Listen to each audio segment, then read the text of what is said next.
بسم الله الرحمن الرحيم قل هل يستوي الذين يعلمون والذين لا يعلمون انما يتذكر اولو الالباب صدق اللہ العظیم۔ یہ سورہ زمر کے پہلے رکوع کی آخری آیت ہے۔ اس کا ترجمہ یہ ہے، آپ پوچھیے کیا جاننے والے اور نہ جاننے والے دونوں برابر ہو سکتے ہیں؟ نصیحت تو وہی قبول کرتے ہیں جو عقل سے کام لینے والے ہیں۔ تو بات جو ہے دین کے سمجھ فہم دین کی چل رہی تھی، تو فہم دین کا مدار، اس کا انحصار جو ہے دین کے علم پر ہے۔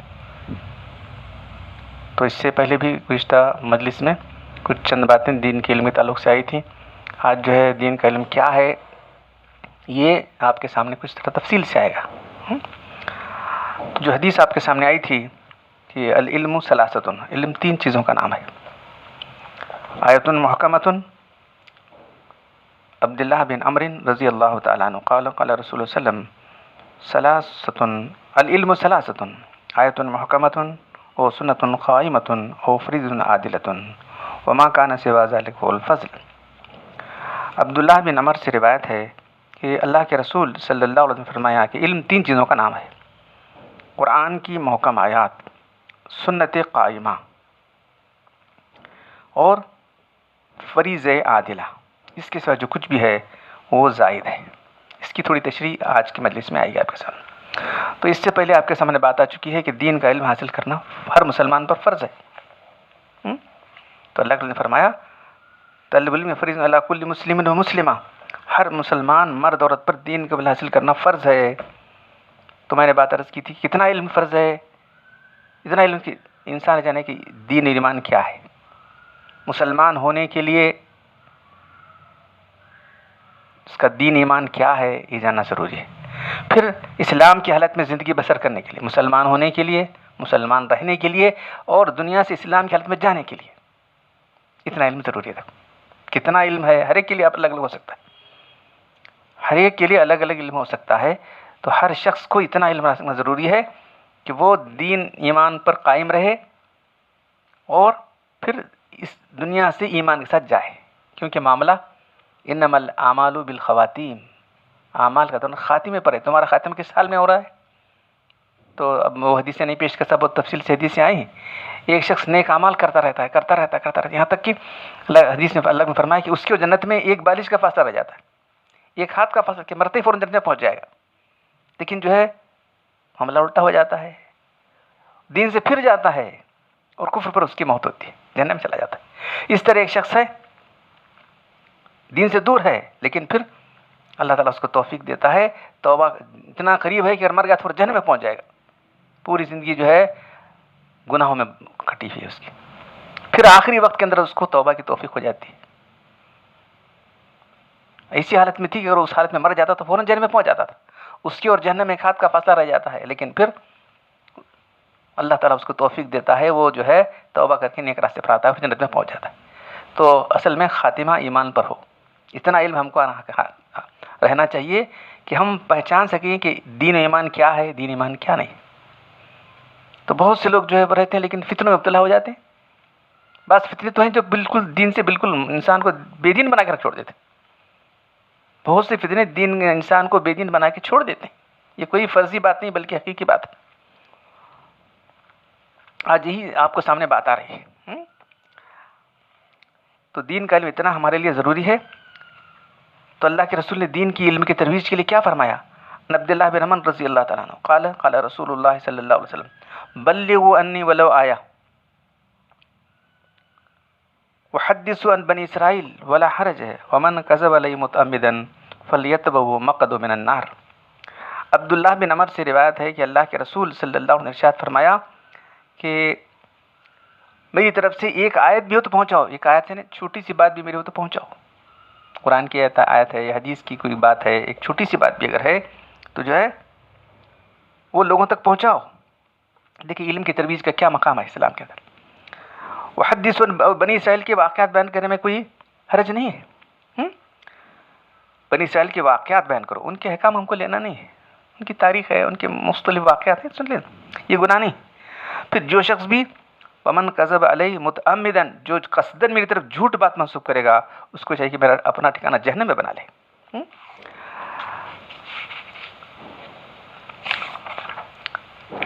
تو دین کا علم تین چیزوں سے بنتا ہے، ایک جو ہے قرآن کی محکم آیات اور سنت قائمہ اور فریض عادلہ۔ تو قرآن میں دو طرح کی آیات ہیں۔ تو ہوا یہ کہ جو ہے ایک گمراہ فرقے کا آدمی میرے پاس آیا، بظاہر دنیائی لحاظ سے پڑھا لکھا تھا، میرے ٹیبل پر جو ہے، میں دواخانہ جو میرا تھا اس وقت وہاں ٹیبل پر قرآن بھی رکھا رہتا تھا، آ کے فوراً کہا کہ جو ہے آپ قرآن کا درس وغیرہ دیتے ہیں تو میں جو ہے آپ سے قرآن کو سمجھنے کے لیے آیا ہوں، تو مجھے بتائیے، فوراً نکالا قرآن نکال کے مجھے بتائیے کہ الف لام میم کیا ہے۔ میں تھوڑی دیر ٹھہرا، پھر اس کو جو مریض چلے گئے، اس کے بعد میں نے کہا کہ دیکھو اللہ تعالیٰ قرآن میں کیا فرما رہے ہیں۔ سورہ آل عمران میں اللہ تعالیٰ فرما رہے ہیں ہم نے قرآن میں دو طرح کی آیتیں نازل فرمائیں، ایک محکمات ہیں، دوسرے متشابہات ہیں۔ والذی انزل علیہ الکتاب منہ آیات محکمات ہن ام الکتاب، وہی ہے نا اللہ تبارک و تعالیٰ کی ذات ہے جس نے آپ پر یہ کتاب نازل کی ہے جس کی بعض آیات محکم ہے نا، جس کے معنی بالکل واضح ہیں۔ ہن ام الکتاب، یہ کتاب کی اصل ہے، وہ اخرو متشابہات، دوسری آیتیں متشابہات ہیں جس کے معنی متعین نہیں، یا ہم لوگوں کو معلوم نہیں، بس جس کے دلوں میں ٹیڑھا پن ہے، جن کے دلوں میں ٹیڑھا پن ہے، کجی ہے، فَيَتَّبِعُونَ مَا تَشَابَهَ مِنْهُ، جو متشابہات کے پیچھے لگ جاتے ہیں تاکہ فتنہ پھیلانا ہے، فتنہ پھیلانے کی غرض سے اور مطلب معلوم کرنے کی غرض سے۔ وَمَا يَعْلَمُ تَأْوِيلَهُ إِلَّا اللَّهُ، اس کا مطلب اللہ کے سوا کوئی نہیں جانتا۔ اور راسخون فی العلم، اور جو علم میں مضبوط ہیں کہتے ہیں آمنا بہ، ہم سب ایمان لائے۔ جو علم پختہ لوگوں کیا کہتے ہیں؟ آمنا بہ کل من عند ربنا، دونوں طرح کی آیتیں ہمارے رب کی طرف سے ہیں۔ وما یذکر الا اولو الالباب، اس بات کو وہی سمجھتے ہیں جو عقل سے کام لینے والے ہیں۔ حدیث میں آتا ہے عائشہ رضی اللہ تعالی عنہا قالت تلا رسول اللہ صلی اللہ علیہ وسلم، اللہ کے رسول نے یہ آیت تلاوت فرمائی جو بھی میں نے تلاوت کی تھی آپ کے سامنے، وہی اللہ تعالیٰ جس نے آپ پر کتاب نازل کی، بعض آیات محکم ہیں اور بعض آیات جو ہے متشابہات ہیں، اور نصیحت نہیں قبول کرتے پکڑتے مگر وہی لوگ جو عقل سے کام لینے والے ہیں۔ حضرت عائشہ رضی اللہ تعالیٰ فرماتی ہیں تو یہ اللہ کے رسول نے یہ آیت پڑھ کر فرمایا، جس وقت تم دیکھو کہ یہ لوگ ان آیتوں کے پیچھے لگے ہیں جو متشابہات، سمجھو کہ جن کا نام اللہ نے کجرو رکھا ہے، گمراہ رکھا ہے، ان سے بچتے رہو۔ آخر الف لام میم پوچھ رہا ہے، ہاں تو یہ متشابہات کی قبیل سے۔ اب بہت ساری آیتیں متشابہات ہیں، کیوں ہیں؟ ارے عالم بالا کی چیزیں کچھ تھوڑا سا بیان آنا چاہیے کہ نہیں؟ اللہ تعالیٰ عرش پر مستوی ہوا، کیسے ہوا، کیا ہوا، یہ سب جاننے کی ضرورت ہے، بس مستوی ہوا بس ہو گیا، اتنا ہی کافی ہمارے لیے۔ اللہ کے دونوں ہاتھ کھلے ہوئے ہیں، بل یداہ دونوں کھلے ہیں اللہ تعالیٰ کے، بس اتنا پڑھو آگے بڑھ جاؤ بس۔ تو کیا کرنا چاہیے؟ صرف ایمان لانا ہے، اس کو ایسے ہی بیان کرتے چلے جانا ہے، اس کی کونے میں نہیں لگنا ہے، اس کی کیا ہے حقیقت۔ تو جن لوگوں کے دلوں میں کجی ہے، ٹیڑھا پن، اس کے پیچھے لگ جاتے ہیں۔ تو یہ ایک فرقہ تھا بے دین نام کا، اس کا آدمی جو ہے اس کے پیچھے لگا ہوا تھا۔ تو یہ علم کی بنیاد نہیں، علم کی بنیاد جو ہے قرآن کی محکم آیات، اقیموا الصلاۃ، نماز قائم کرو، وآتوا الزکاۃ، زکات ادا کرو۔ تو یہ بے شمار جو احکام ہمارے ہیں، سارے احکام جو ہے وہ بالکل محکم آیات ہیں۔ تو قرآن کا جو ہے دین کا علم جو ہے کس سے بنتا ہے؟ قرآن کی محکم آیات سے۔ تو یہ بات میں سمجھتا ہوں واضح ہو گئی، قرآن کی محکم آیات کیا کیا ہیں۔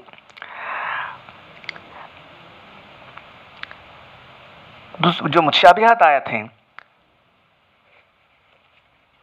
علماء سلف کا عقیدہ یہ ہے کہ اس میں کوئی تعویل نہ کی جائے، بلکہ جو الفاظ ہیں بغیر تعویل کے ان کو رکھا جائے۔ ما یلیق بشانہ، جو اللہ کی شان کے مناسب ہے۔ اللہ تعالیٰ کیسے عرش پر مستوی ہوا، اس کی شان جیسی ہے ویسے ہوا ہوگا۔ اللہ کی ذات، اس کے صفات، یہ ہماری سمجھ سے اوپر ہے۔ ہماری جو عقل ہے اللہ کی ذات و صفات کو پوری طرح نہیں سمجھ سکتے۔ جتنی اللہ نے ہمیں عقل دی ہے، یہ عقل کافی نہیں کہ اللہ کی ذات کو صفات کا پوری طرح علم حاصل کریں۔ تو یہ اللہ کی ذات کے تعلق سے اللہ عرش پر کیسے مستوی ہوا؟ ید اللہ، اللہ کا یاد ہے، ما یلیق بشانہ، جو اس کی شان کے مطابق ہے۔ امام مالک سے جب پوچھا گیا کہ استویٰ علی العرش کا کیا مطلب ہے، تو پوچھا کہ الاستواء معلوم، استوا تو معلوم ہے، قرآن میں اس کا ہے، والکیفیت مجہول، اس کی کیفیت معلوم نہیں ہے، والسوال عنہ بدعۃ، سوال کرنا گمراہی ہے۔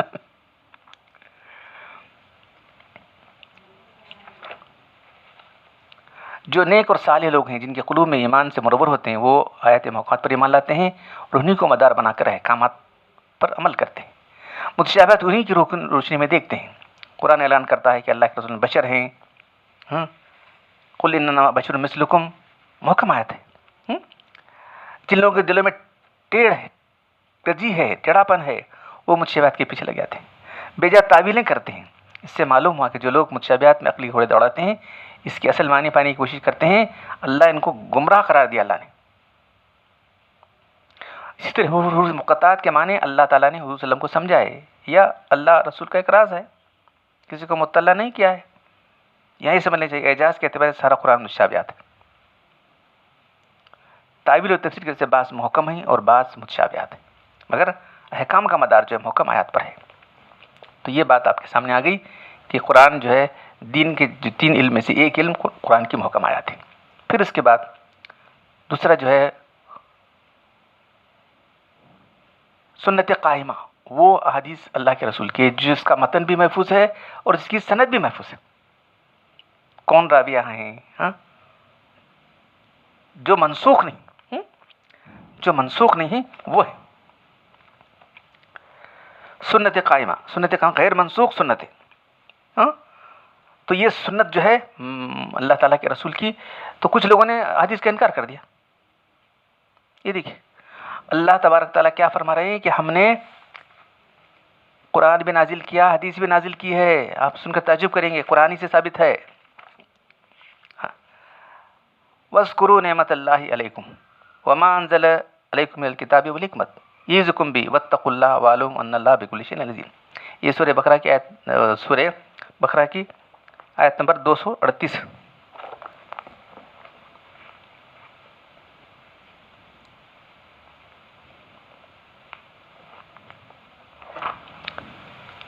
انتیسویں رکوع کی آخری آیت ہے۔ تو کیا فرما اللہ تعالیٰ فرما رہے ہیں، یاد کرو اللہ کے احسان کو کہ اس نے تم پر کیا ہے۔ اس نے کتاب بھی نازل کی اور حکمت بھی نازل کی۔ حکمت کیا؟ بولو، حکمت سے مراد کیا ہے؟ حدیث رسول ہے۔ یہی زکم بھی، اللہ تم کو نصیحت کرتا ہے، اس پر عمل کرو۔ واتقوا اللہ، اللہ سے ڈرتے رہو۔ وعلموا، خوب جان لو اللہ ہر چیز کو جاننے والا ہے۔ پھر اللہ کے رسول کے فرائض 4 مقامات پر اللہ نے دل سے بیان کیے ہیں۔ تو سورہ بقرہ میں 2 جگہ ہے، سورہ آل عمران میں 1 جگہ ہے، سورہ جمعہ میں 1 جگہ ہے۔ لقد من اللہ علی المؤمنین، سورہ آل عمران، اللہ نے ایمان بہت رکھا کہ انہی میں سے ایک رسول کو مبعوث کیا۔ کیا کرتے ہیں رسول؟ اللہ کے رسول صلی اللہ علیہ وسلم کیا فریضہ انجام دے رہے ہیں؟ یتلو علیہم آیاتی، ان کی آیاتیں، اللہ کی آیات کی تلاوت کر سنا رہے ہیں۔ ویزکیہم، ان کا تزکیہ کر رہے ہیں۔ ویعلم الکتاب والحکمت، کتاب اور حکمت کی تعلیم دے رہے ہیں۔ کتاب تو قرآن میں، حکمت کیا ہے؟ حدیث رسول ہے۔ تو ایک فرقہ پیدا ہوا حدیث رسول کو انکار کرنے والا۔ کوئی فرضی بات نہیں، حقیقی بات ہے۔ ہمارے زمانے میں تھے، ابھی بتانے ہم کہاں تلاش کرتے بیٹھیں گے۔ ہم نے ایسے لوگوں کو دیکھا ہے حدیث کا انکار کرنے والے۔ ارے حدیث تو بعد کے لوگوں نے لکھی کہتے تھے، قرآن بھی بعد کے لوگ لکھی۔ قرآن بھی کون لکھا ہے؟ صحابہ نے لکھا ہے کہ اللہ کے رسول لکھے کہ لکھی ہوئی کتاب نازل ہوئی؟ کچھ پتہ ہی نہیں ان لوگوں کو۔ انہوں نے سمجھا قرآن لکھی ہوئی کتاب نازل اللہ کی طرف سے، نہیں، اللہ کو نازل ہوتا تھا قرآن، وہی آتی تھی، آپ لکھوا دیتے تھے۔ قرآن کو لکھنے والے، جمع کرنے والے، دنیا میں پھیلانے تو صحابہ کرام ہیں، وہی لوگ حدیثیں لکھیں۔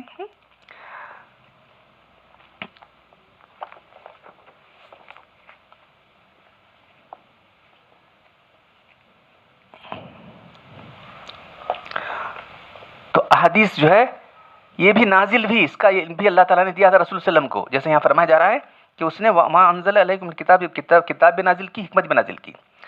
سورہ احزاب میں وذکرنا ما یتلی علیکم، یہ 4 رکوع کی آیت ہے، فرمایا جا رہا ہے، تو ازواج مطہرات سے فرمایا جا رہا ہے تم یاد کرو جو پڑھی جاتی ہیں تمہارے گھر میں، فی بیوتکن ما یتلی فی بیوتکن، جو پڑھی جاتی ہیں تمہارے گھروں میں، من آیات اللہ، اللہ کی آیتیں، والحکمت، حکمت، ارے اس کی تلاوت کی جاتی ہے۔ تو معلوم ہوا کہ جو 2 چیزیں تلاوت کی جاتی تھیں، ایک یعنی 2 چیزوں کا ذکر ہوتا تھا، وذکرنا، یاد کرو، کتاب اللہ اور حدیث رسول۔ جو لوگ حدیث رسول کا انکار کرنے والے ہیں دراصل سخت گمراہی میں پھنسے ہوئے، معمولی گمراہی، سخت گمراہی کے اندر پھنسے ہوئے لوگ۔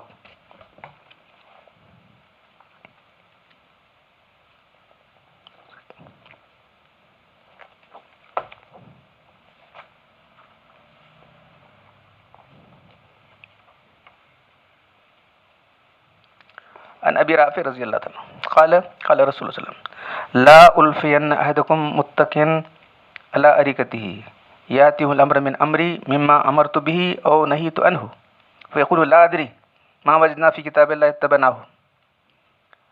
ابو رافع رضی اللہ تعالیٰ سے روایت ہے کہ اللہ کے رسول صلی اللہ علیہ وسلم ارشاد فرمایا میں تم میں سے کسی کو اس حال میں نہ پاؤں کہ وہ اپنی چھپرکٹ پر تکیہ لگائے ہوئے پڑا ہو، اور میرے احکام میں سے جن کو میں نے حکم دیا ہے یا جس سے میں نے منع کیا ہے کوئی حکم پہنچے تو یہ کہہ کر رد کر دے کہ ہمیں کچھ نہیں معلوم، ہم صرف کتاب اللہ پر عمل کرنے والے۔ دیکھیں آپ، تو اب بالکل ایسے ہی تھا، ہم نے تو دیکھا نہیں بھی، جن لوگوں نے دیکھا کہتے یہ جو ہے جو آدمی تھا وہ جس نے کیا تھا عبداللہ چکڑالوی، بالکل ویسے چھپر پر بیٹھا ہوا تھا لوگ جو اسے ملنے گئے تھے بالکل جو ہے ایک وفد کی شکل میں لوگ گئے تھے علماء حق نے، تو بالکل چھپر پر پڑا ہوا تھا اور کہہ دیا حسبنا کتاب اللہ۔ تو اس کا بانی یہ جو ہندوستان کے اندر اس کا بانی یہی تھا عبداللہ چکڑالوی، ہمارے بچپن کے ہمارے شہر کے اندر تھا، جس کا نام چٹ مولوی تھا۔ یہ دیکھیے نام کیسا ہے، چٹ مولوی۔ ہم نے اس کو دیکھا ہے، اس کے جب شاگردوں کو دیکھا ہے، ہاں بالکل جاہل۔ میں ہمارے استاد کے پاس عربی پڑھتا تھا تو آیا یہ، کچھ پوچھے کچھ بھی نہیں، بھاگ کے چلا گیا چٹ مولوی۔ قرآن کی طرح احادیث بھی واجب العمل ہے۔ ون مقدام بن مادی قریب قال قال رسول اللہ صلی اللہ علیہ وسلم الا ان اوتیت القرآن ومثلہ معہ۔ مقداد بن مادی قریب سے روایت ہے کہ اللہ کے رسول نے فرمایا آگاہ رہو، مجھے قرآن دیا گیا ہے اور اس کے مثل اور ایک چیز بھی دی گئی ہے۔ الا خبردار سنو، اللہ کے معنی خبردار سنو، ان قریب الا یوشک رجل شبعان علی ارکتہ، ایک شخص چھپرکٹ پر پڑا ہوگا، یقول علیکم بہذا القرآن، تم اس قرآن کو لازم پکڑو، صرف قرآن کو پر عمل کرو، جو چیز میں حلال پاؤ اس کو، فما وجدتم فی من حلال فحلہ وما وجدتم فی من حرام فحرمہ۔ پھر آگے فرمایا جا رہا ہے حدیث کے اندر وَإِنَّمَا حَرَّمَ رسول صلی اللہ علیہ وسلم كَمَا حَرَّمَ اللَّهُ، یہ اس کے جملے ہیں، یہ حدیث کے جملے ہیں کہ جو ہے وَإِنَّمَا حَرَّمَ اللَّهُ، بے شک اللہ کے رسول نے کئی چیزوں کو حرام قرار دیا ہے جس طرح اللہ نے حرام قرار دیا ہے، کیونکہ اللہ نے آپ کو اس کا اختیار دیا تھا۔ الا لا یحل لکم حمار الاہل، تمہارے لیے جو پالتو گدھا ہے وہ جائز نہیں ہے، جنگلی گدھا حلال ہے۔ ولا کل ذی ناب، اور وہ جانور جو کچلی نہ رکھنے والے نہیں، سبا، نہ تمہارے اہلی گدھا حلال ہے، نہ کچلی رکھنے والے درندے حلال ہیں، اور تمہارے لیے معاہد کا کیا ہوا لقطہ حلال ہے۔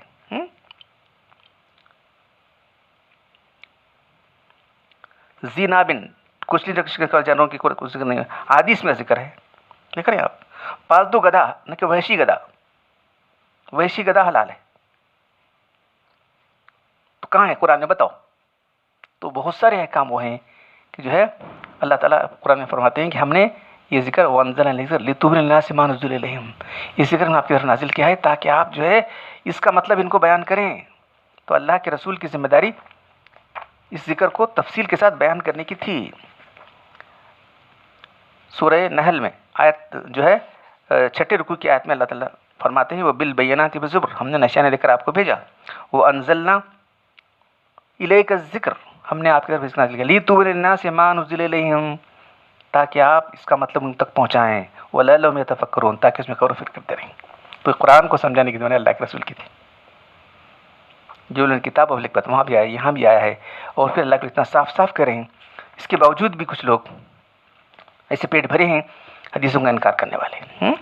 وعن ارباز بن ساریہ رضی اللہ تعالیٰ عنہ، دیکھیے کتنے حدیث ہیں، ایک حدیث نہیں کئی حدیثیں۔ قال قام رسول اللہ صلی اللہ علیہ وسلم فقال ایحسب احدکم متکئا علی اریکتہ، یعنی جو بات آ رہی اپنے چھپر پر پڑا ہوا ہے، یعنی بے فکری سے پڑا ہوا ہے، اس کو دین کا کوئی شعور نہیں ہے، اور یہ بالکل احادیث رسول کو انکار کرنے والا ہے۔ ایحسب احدنا متکئا علی اریکتہ یظن ان اللہ لم یحرم شیئا الا ما فی القرآن الا وانی واللہ لقد امرت ووعظت ونہیت عن الشیء انها لمثل القرآن او اکثر وَإِنَّ لَمْ يَحِلَّ لَكُمْ أَن تَدْخُلُوا بُيُوتَ أَهْلِ الْكِتَابِ إِلَّا بِإِذْنِهِ وَلَا ضَرْبَ نِسَائِهِمْ وَلَا أَكْلَ ثِمَارِهِمْ إِذَا آتُوكُمْ الَّذِي عَلَيْهِمْ۔ ارباز بن ساریہ رضی اللہ عنہ اللہ کے رسول کھڑے ہوئے اور فرمایا کیا تم میں سے کوئی اپنے چھپرکٹ پر تکیہ لگائے پڑا ہو؟ یہ خیال کرتے ہیں خدا نے وہی چیز حرام کی ہے جو قرآن میں ہے. خبردار، خدا کی قسم بے شک میں نے حکم دیا ہے، میں نے نصیحت کی ہے، میں نے کئی چیزوں کو منع کیا ہے جو قرآن کے مثل ہے بلکہ اس سے زیادہ ہے. بلا شبہ اللہ تو ہمارے حلال نہیں کیا کہ تم اہل کتاب کے گھروں میں بغیر عزت کے داخل ہو جاؤ. تمہاری عورتوں کو مارنا حلال ہے اور نہ تمہارے پھلوں کا کھانا جائز ہے. دیکھ رہے ہیں آپ؟ تو بہرحال جو احادیث کا انکار کرنے والے لوگ رہے اور آج بھی ہیں. تو احادیث دین کا جو ہے بہت بڑا ذریعہ ہے علم کو سمجھنے کا، علم کے دین کے علم کا. قرآن کے بعد قرآن کے محکمات کے بعد احادیث سنت قائمہ. یہ دو تو جو ہے اکثر لوگ مانتے ہیں. اب ایک دو اور چیزیں ہیں، فریض عادلہ. فریض عادلہ کیا چیز ہے؟ فریض عادلہ اس کے برابر، عدل کے معنی برابر، اس کے برابر. تو جو دو اور شریعت کے اصول ہیں، ایک اجماع اور قیاس ہے. اجماع اور قیاس، اس کا انکار کرنے والے بھی بہت پائے گئے. بہت سارے فرقوں نے اجماع کا انکار کیا، قیاس کا انکار کیا. اجماع اور قیاس کا انکار کر کے یہ لوگ بہت دور چلے گئے.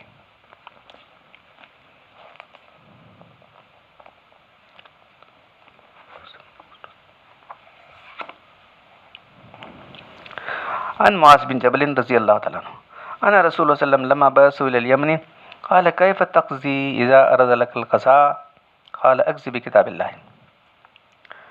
حضرت معاذ بن جبل رضی اللہ تعالیٰ عنہ بیان کرتے ہیں کہ اللہ کے رسول نے انہیں یمن کا جو ہے والی بنا کر بھیجا. تو مختلف ممالک فتح ہونے کے بعد والے تھے، ان کو آپ نے مختلف جگہ بھیجا. تو حضرت معاذ بن جبل کو آپ نے یمن کا جو ہے قاضی بنا کر بھیجا، والی بنا کر بھیجا. تو پوچھا اللہ کے رسول نے اگر تیرے پاس کوئی مسئلہ آ جائے، کوئی قضیہ، تم کس طرح حل کرو گے؟ تو حضرت معاذ بن جبل نے کہا اقضی بھی کتاب اللہ، میں کتاب اللہ کے روشنی میں حل کروں گا، کتاب اللہ کے مطابق فیصلہ کروں گا. پھر اللہ کی فَإِلَّمْ تَجِدْ فِي کتاب اللہ، پھر اللہ کے نے پوچھا اگر تو کتاب اللہ میں نہ پائے تو اس کو، تو انہوں نے کہا، تو معاذ نے کہا فَبِسُنَّتِ رسول اللہ، تو میں اللہ کی سنت کے اندر فیصلہ کروں گا. پھر اللہ کے فَإِلَّمْ تَجِدْ فِي سُنَّتِ رسول اللہ، اگر تجھے وہ مسئلہ کتاب اللہ کی سنت میں نہ ملے تو کیا کرے گا؟ اجتہد برأیی، تو حضرت معاذ رضی اللہ عنہ نے فرمایا کہ میں اپنی عقل سے اجتہاد کروں گا. دیکھیے، ولا آلو، اور میں کوتا ہی نہیں کروں گا. فضرب رسول اللہ عدل صدری، ان کے سینے پر ہاتھ مارا. دیکھیے، ہاتھ مار کے کیا فرمایا؟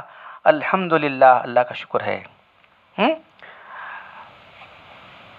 کہ اللہ نے وفق رسول الذی، اللہ کی تعریف ہے، اللہ کا شکر ہے کہ اس نے اللہ کے رسول کے فرستادے کو اس چیز کی توفیق دی جس سے اللہ کا رسول راضی ہے. اجتہد برأیی، یعنی کتاب و سنت اور اجماع امت کا واضح فیصلہ میرے سامنے نہ ہو تو میں اس قضیے کے لیے قرآن و سنت میں دیکھوں گا اس مسئلے کی نظیر کون سا مسئلہ ہے، اس مسئلے کی طرح بیان شدہ مسئلہ کون سا ہے اور اس کا حکم کیا ہے، تو میں جزیوں کو اس پر قیاس کروں گا. اسی کا نام اجتہاد ہے. رائے سے مراد وہ رائے جو قرآن حدیث کی روشنی میں، قرآن حدیث سے مستنبت ہے اور ماخوذ ہے، اس کی روشنی میں ہے. خالی سے اپنی ذاتی رائے کا معنی نہیں ہے. اجتہادی رائے کا مطلب میں اپنی رائے سے اجتہاد کروں گا، نہیں. قرآن سنت کی روشنی میں، اجماع کی روشنی میں. فقہ کرام کے یہاں قیاس بھی اصول شریعہ میں سے ایک اصل ہے جو شرعی نصوص سے مستنبت ہو. جس طرح اس حدیث سے واضح معلوم ہوا کہ اس قسم کا قیاس، اس قسم کی رائے اجتہاد کو شرعی حجت قرار دیا گیا ہے. جمہور کا ہی مسلک ہے. اب جو لوگ ہیں غیر مقلدین اور اہل ظاہر اس کو شرعی نہیں مانتے اور کہتے ہیں کہ جو ہے قیاس سب سے پہلے ابلیس نے کیا تھا. ابلیس کیا کرتا ہے؟ ابلیس تو کٹ حجتی کر رہا تھا، قیاس کہاں کر رہا تھا. اللہ تعالیٰ کے فرماتے ہیں لعلم الذین یستنبطونہ، قرآن میں استنباط کرنا. استنباط کا لفظ تو قرآن کے اندر ہے. استنباط کرنا یعنی اجتہاد کرنا.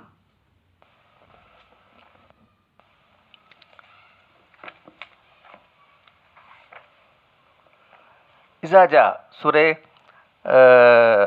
نساء کی آیت نمبر 83، اذا جاءہم امر من الامن والخوف اذاؤوا بہ ولو ردوه الى الرسول والى اولي الامر منهم لعلمه الذين يستنبطونه منهم ولولا فضل الله علیکم ورحمته لاتبعتم الشیطان الا قلیلا. جب ان کے پاس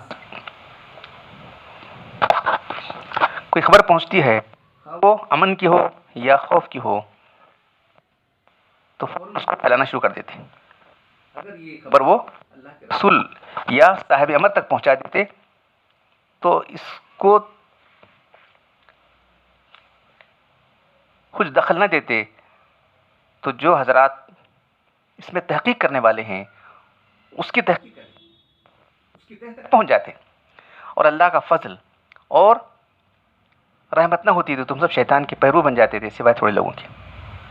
دیکھیے، جو خبر آتی ہے اس کو پہلے اللہ تک پہنچانا ہے، یا اللہ کے رسول جو ہے جو صاحب علم ہے ان کو تک پہنچانا ہے، اولی علم تک پہنچانا ہے. تو لفظ استنباط ہے.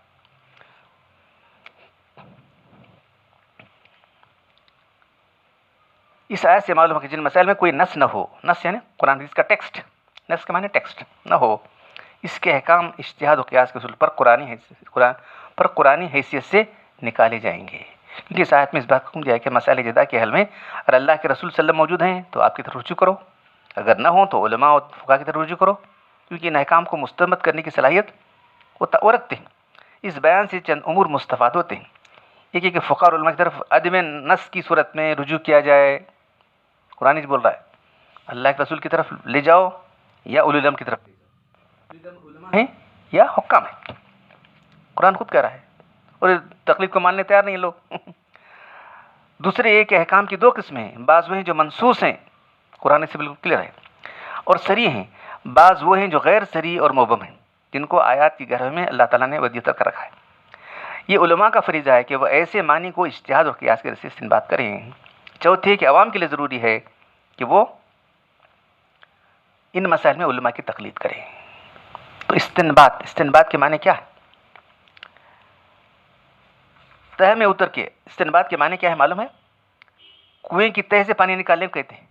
کنویں کھودنے میں جو پہلا پانی اس کو مائع مستنبت کہا جاتا ہے، یعنی اس کی گہرائی میں جا کے مسئلے کو نکالنا. تو یہ کام کون کر سکتا ہے؟ ہر آدمی نہیں کر سکتا. وہی لوگ کر سکتے ہیں جو جید علماء ہیں، جو دین کا گہرا علم رکھنے والے ہیں. تو یہ لوگ انکار کرنے والے لوگ انکار کرتے رہے تو بہت افسوس کے ساتھ جو ہے گمراہ ہو گئے. اب ایک چیز قیاس ہوا اور اجماع کے تعلق سے تو بہت ساری باتیں میں نے پیش کی تھیں. تو قرآن کی مشہور آیت جو ہے سورہ نساء کی آیت نمبر 100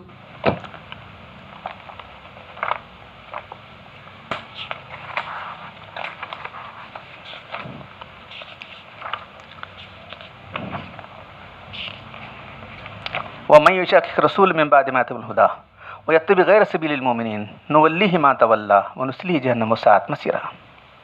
اور جو کوئی مخالفت کرے اللہ کے رسول کی جب کہ اس پر سیدھی راہ کھل گئی اور چلے سب مسلمانوں کے خلاف راستہ، تو ہم اس کو اسی کے حوالے کر دیں گے. غلط راستے کو جو جا رہا ہے اسی کے راستے کے حوالے کر دیں گے. نُوَلِّهِ مَا تَوَلَّىٰ وَنُصْلِهِ جَهَنَّمَ، اس کو جہنم میں داخل کریں گے. وَسَاءَتْ مَصِيرًا، جو بہت برا ٹھکانہ ہے.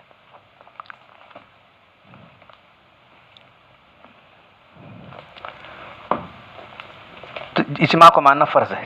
اجماع کا انکار کرنے والوں کے لیے یہ دیکھیے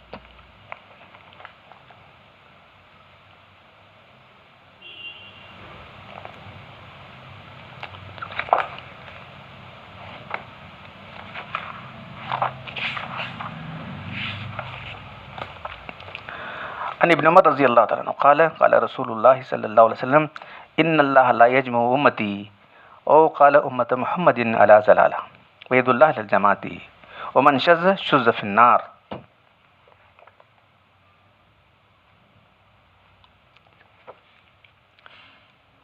ابن عمر رضی اللہ تعالیٰ عنہ سے روایت ہے کہ اللہ کے رسول صلی اللہ علیہ وسلم نے ارشاد فرمایا اللہ تعالیٰ میری امت کو، یعنی میری ساری امت کو، کچھ لوگ گمراہ ہوتے رہیں گے، میری پوری امت کو گمراہی پر نہیں جمع کرے گا. اللہ کا ہاتھ جماعت پر ہے. جو شخص جماعت سے الگ کٹ گیا تنہائی جہنم میں پھینک دیا جائے گا. ومن شذ شذ فی النار. لا یجمع امتی، امت کے افراد کی رائے تو غلط ہو سکتی ہے، لیکن جس بات پر تمام علماء اور فقہاء اور مجتہدین اکٹھا ہو جائیں وہ بات غلط نہیں ہو سکتی. امتی میں اضافت تشریف یا جس سے اس امت کی شرافت معلوم ہوتی ہے. اس سے یہ بات معلوم ہو اشارہ ہے کہ اجماع امت کا شرف صرف نبی صلی اللہ علیہ وسلم کی امت کو حاصل ہے، سابقہ امتوں کو یہ امتیاز حاصل نہیں ہے۔ پھر اس میں اجماع میں علماء و فقہ کا اجماع ہے، عوام کا اجماع نہیں، یہ یاد رکھیے۔ سبیل المؤمنین سب سے بڑا مصداق اجماع ہے۔ سبیل المؤمنین کون ہے؟ اجماع کی حجیت میں ضرور ہے کہ دین اسلام میں اختلاف اور رکنازی کی صورت میں دین کی حفاظت کے لیے یہ قوت حافظہ، قوت معصومہ کا وجود ضروری ہے، جس کی بات حرف آخر ہو، اس میں غلطی کا احتمال کم ہو، احتمال بالکل نہ ہو۔ اصل میں قوت معصومہ تو نبوت ہوتی ہے۔ سابقہ امتوں میں نبی آتے رہے، عزت کو پورا کرتے تھے، لیکن اس امت میں نبوت ختم ہونے کی وجہ سے نیا نبی نہیں آئے گا، تو اس پورا کرنے کے لیے قرآن اور سنت کی روشنی میں اجماع امت کا وجود ہے۔ اس امت کے اس طویل دورانیے میں تغیر و احوال کی وجہ سے جو نئے مسائل اٹھ کھڑے ہوں گے، تو شریعت کی روشنی میں ان کا حل صرف علماء امت کا اجماع ہے، تاکہ شریعت کی حفاظت کے لیے اجماع کی قوت حافظہ ہر وقت نئے مسائل کا حل پیش کرے۔ اس ضرورت کے پیش نظر امت کو نبی صلی اللہ علیہ وسلم نے اجماع کی کوئی اتھارٹی عطا فرمائی، پھر اس کی محفوظ ہونے، معمول ہونے کی طرف اشارہ بھی فرمایا۔ اللہ تعالیٰ میری امت کو گمراہی پر، میری امت فرمایا، امتی فرمایا، میری امت کو گمراہی پر نہیں جمع کرے گا۔ یہ امتیاز صرف امت کو ختم نبوت کی برکت سے ملی ہے، سمجھے آپ؟ ید اللہ علی الجماعتی، اللہ کہا جماعت پر ہے نا، جماعت میں حیثیت الجماعت، جب سنت پر قائم رہے گی، کتاب پر محکم رہے گی، تو اللہ تعالیٰ کی رزق کی جائے گی۔ ومن شذ، جو جماعت عقائد سے الگ ہو گیا، عقائد اور اعمال کی راہ سے کٹ جائے گا، دور چلا جائے گا، شذ فی النار، وہ جہنم میں اکیلا پھینک دیا جائے گا۔ پھر دوسری حدیث بن ابن عمر رضی اللہ تعالیٰ عنہ قال رسول اللہ اتبعوا السواد اعظم انه من شذ شذ فی النار۔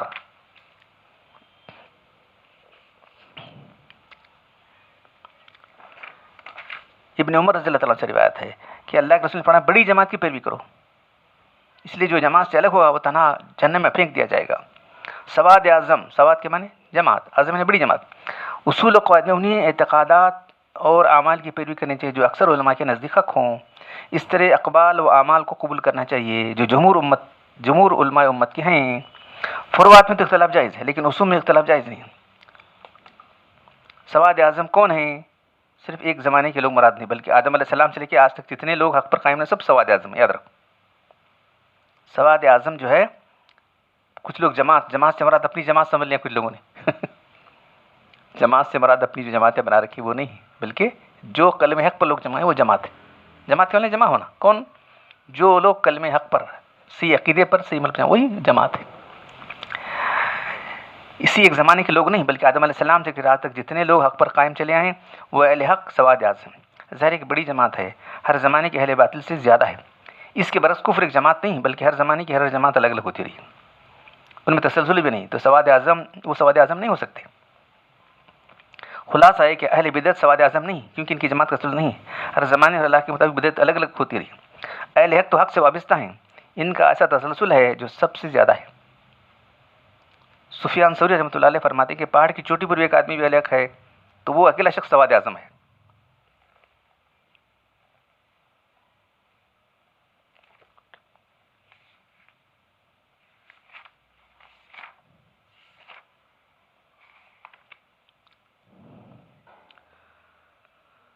عن معاذ بن جبل رضی اللہ تعالیٰ عنہ قال قال رسول اللہ صلی اللہ علیہ وسلم من الشیطان عزیب الانسان غزیب القلب یاخذ الشاذۃ والقاصیۃ والناہیۃ ایاکم الشیاء وعلیکم الجماعۃ والعامہ۔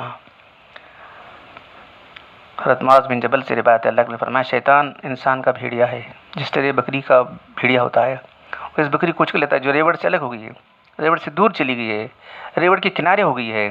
تم پہاڑ کی گھاٹیوں یعنی گمراہیوں سے بچو، جماعت اور مجموعے کے ساتھ رہو۔ دیکھیے جماعت کے ساتھ اجماع سے جڑے رہو۔ عن ابی ذر رضی اللہ تعالیٰ عنہ قال قال رسول اللہ من فارق الجماعت شبرا فقد خلع رکبۃ الاسلام من عنقه۔ ابو ذر سے روایت ہے کہ اللہ کے رسول، ابو ذر رضی اللہ تعالیٰ عنہ سے روایت ہے کہ اللہ کے رسول نے فرمایا جو جماعت سے بالج بھر بھی یعنی کسی مسئلے کے اندر ہو، کچھ دیر کے لیے جدا ہوا، اس نے اسلام کا پٹا اپنی گردن سے نکال دیا۔ تو اللہ کے رسول صلی اللہ علیہ وسلم نے جو آخری بات ارشاد فرمائی تھی خطبہ حجۃ الوداع کے اندر، مالک بن انس سے روایت ہے کہ اللہ نے فرمایا ترکت فیکم لن تضلوا ما تمسکتم بکتاب اللہ و سنت رسولہ۔ مالک بن انس سے روایت ہے، اللہ نے فرمایا میں نے تمہارے درمیان دو چیزیں چھوڑی ہیں، جب تک تم انہیں مضبوط سے پکڑ رہو گے کبھی گناہ ہوگے، وہ کتاب اللہ سنت رسول ہے۔ تو دین کا علم جو ہے ان چار چیزوں کتاب اللہ سنت رسول، اس کی روشنی میں دو اور اصول بنے، ایک تو اجماع ہے، دوسرا قیاس ہے۔ قیاس سے مراد قیاس شرعی ہے، میرا آپ کا کسی قیاس نہیں ہے۔ تو قرآن کی آیتوں میں سے یہ نقص کی گئی ہے۔ بہت بڑے مفسر امام راضی رحمۃ اللہ علیہ نے قرآن کی جو آیت ہے، یا الذین آمنوا اطیعوا اللہ واطیعوا الرسول، اے ایمان والو اللہ کی اطاعت کرو، اس کے رسول کی اطاعت کرو، اولی الامر منکم، اور جو اولی الامر ان کی اطاعت کرو، فإن تنازعتم فی شیء، اور تم میں کسی چیز کا اختلاف ہو جائے، اولی الامر سے تمہارا اختلاف ہو جائے، فردوا الی اللہ ورسولہ ان کنتم تؤمنون باللہ والیوم الآخر ذلک خیر واحسن تأویلا۔ اے ایمان والو اللہ کی اطاعت کرو، اس کے رسول کی اطاعت کرو، اور جو تم میں اولی الامر ان کی اطاعت کرو۔ تین لوگوں کی اطاعت کا حکم دیا گیا۔ اگر تم میں سے کسی کا اختلاف ہو جائے تو اس کو اللہ رسول لوٹا دو، اگر تم واقعی اللہ پر آخرت پر ایمان رکھو تو یہ طریقہ بہتر ہے اور اسی کا انجام بہتر ہے۔ امام راضی رحمۃ اللہ فرماتے ہیں اللہ سے مراد قرآن مجید ہے، اطیعوا رسول سے مراد سنت رسول ہے، اولی الامر منکم سے مراد اجماع امت ہے، فإن تنازعتم فی شیء فردوا الی اللہ ورسولہ سے قیاس شرعی ہے۔ اس آیت سے بھی معلوم ہوا کہ اصول شریعت چار ہیں، قرآن مجید، سنت رسول صلی اللہ علیہ وسلم، اجماع امت اور قیاس شرعی۔ تو عوام کے لیے بس اتنی باتیں۔ دین کا علم کس چیز کا نام ہے؟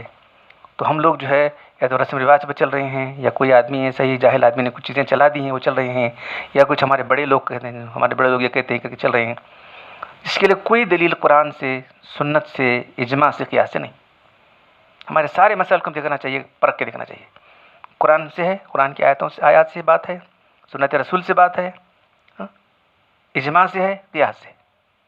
ہر بات کو، ہمارے ہر عمل کو دیکھیں، اگر اس کے مطابق ہے تو اس کو قبول کرنے میں اس کو پھینک دیں۔ تو اللہ تعالیٰ مجھے آپ سب لوگوں دین کی صحیح سمجھ عطا فرمائے، دین کا صحیح علم عطا فرمائے، اور اس پر جو ہے صحیح طریقے سے عمل کرنے کی توفیق دے۔